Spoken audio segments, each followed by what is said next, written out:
itu dari yang Idaroh, Imaroh, Riayah.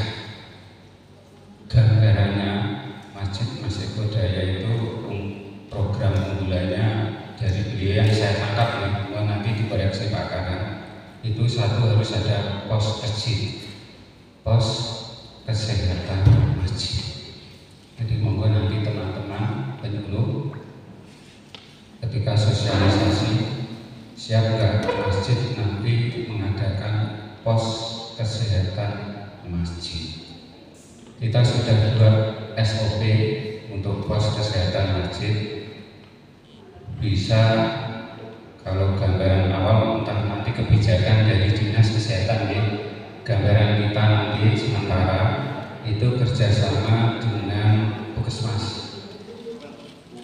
Puskesmas setiap bulan minimal itu harus ada yang berkenan rawuh ke masjid untuk mengadakan pelayanan kesehatan pada siapa?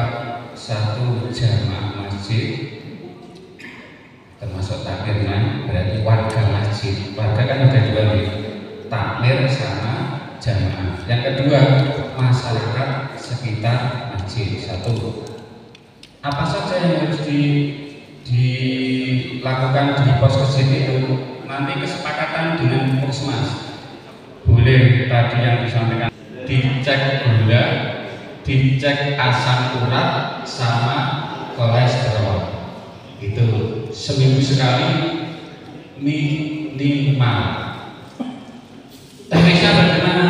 Nanti kita koordinasi setelah pelatihan dari dinas kesehatan. Gambaran umumnya seperti itu. Satu, pos kesjid. Tolong nanti disampaikan ke takmir. Terus yang kedua, ramah disabilitas.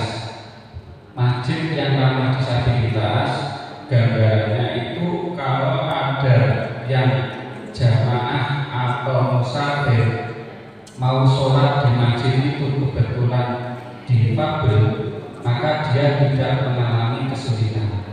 Mulai turunnya kita sudah atur, parkirnya aja kadul karo lawan masjid. So pertama, kan kasihan sudah nanggung tongkat utawa kursi roda, jarak parkir dengan masjidnya kejauhan. Itu sudah kita atur nanti di shop, nanti kita bahas bareng-bareng setelah adanya pelatihan. Begitu juga pengadaan alat baru, baik itu berupa kursi roda atau tongkat. Ini nanti apakah disediakan di masjid dan sebagainya, apakah jamaah bawa sendiri apa tidak, dan mungkin masjid harus menyediakan. Dari mana itu? Bisa nanti lewat bantuan atau menyediakan sendiri, kita butuh kesepakatan lebih lanjut.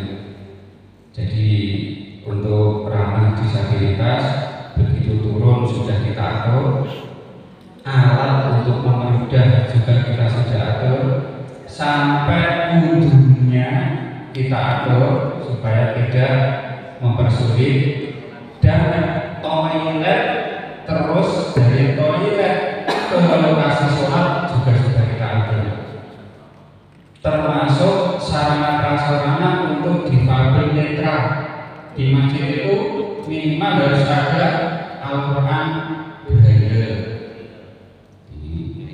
yang tuli dan bisu minimal takmirnya nanti kita latih untuk kultum isyarat.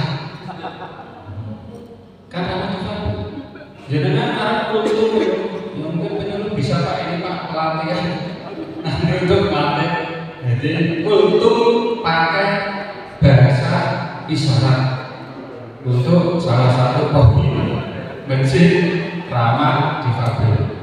Selanjutnya ramah anak, berarti dua tadi, satu pos kecil, dua ramah difabel, tiga ramah anak. Konsepnya tidak perlu kita jelaskan, gambarannya ya Nabi juga sudah mengajar mengajak cucunya sholat. Maka kalau di ayah beliau, saya baca di di juga tenis kemarin, hanya memuat masjid ada tempat bermain anak. Tapi kita shopnya itu bahasanya masjid ramah anak. Ramah anak apa yang pertama? Satu, minimal di masjid itu harus ada tulisan masjid bebas rokok. Ini shopnya ya, kan rokok tidak ramah anak. Dan saya ulang ini agak sensitif juga. Bukan haram tidaknya ini ramah anak untuk kesehatan anak. Bukan masalah haram tidaknya. Terus yang kedua, ada tempat bermain anak seperti playgroup.